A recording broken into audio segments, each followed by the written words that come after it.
We have a situation here in Houston, Texas, where a security guard called the police concerning a man with a bat who was charging at the guard, and it's the second time it happened. So Houston police officers located this individual, and this suspect has a coat on. He has a bat and a couple of bags in his hands.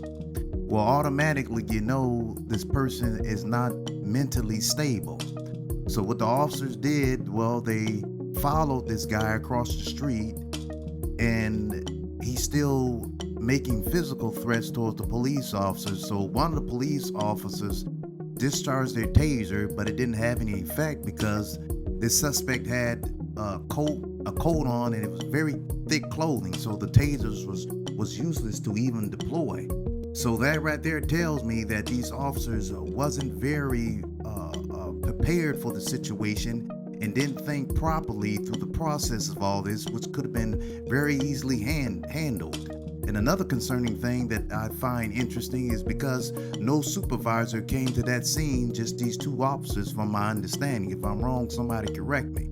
So that's another problem, because it should have been someone more experienced coming to this location, understanding and knowing that there was some type of weapon involved, which is a bat. But it's a bat. It's dangerous. But you look at the suspect age. He's old. He's frail. He's not in his right mind. What the officer should have did was kept their distance, but that didn't work. So the suspect then picks up a rock. You see the rock visible. So the suspect has a rock. He has a bat. He has bags. So there's a lot going on in his hands. But it was observing the suspect, they should have determined, but this goes through the mental training and the what's inside the officer's heart at the time also.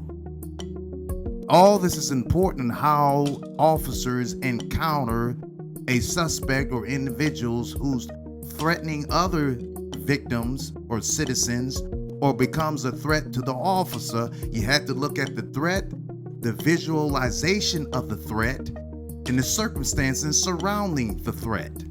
Now, after all that was done, after the suspect picked up the rock, okay, the officer discharged his weapon and shoots him more than once, and the suspect, I believe, died, from my understanding. I have a problem with this because it should have been avoided. All the officers had to do, there was two officers at the scene, even if it was one officer, but you have two officers knowing that the taser wouldn't have worked in the first place. The second officer, while one officer is following the suspect, could have had the distraction because this suspect couldn't watch two officers at the same time. The other officers, what he should have done, this is good training for every officer, and I hope you listen, because you don't want to be shooting and killing a mentally disturbed person that has a bat, a rock, okay, but what could the rock hit you? And then you kill a human being, and you shoot him more than once. One time could have been enough, but you shoot him more than one time, and he dies, and you know he's old, he's mentally disturbed, he's not mentally there, and you kill him because he has a rock and he throws it, or attempts to throw a rock and he has a bat. Do you want to live your life as an officer knowing that you killed a mentally disturbed, older, frail man because he had a rock and a bat? Do you want to live with that? I love everything that comes with policing. And policing comes with a lot of burdens and a lot of things that officers have to deal with. And that's not one I will walk around with pride knowing that you shot a frail, elderly, mentally disturbed man who had a rock and a bat when there was two officers. That other officer should have came behind that suspect, dropped him or kicked him down, did whatever they could have done, put him in handcuffs, and take him to Ben Taub or the mentally psychiatric ward, wherever they need to take him, and the suspect could have lived off to where he needs help. All is well, the man would have lived. So I'll be praying for that officer.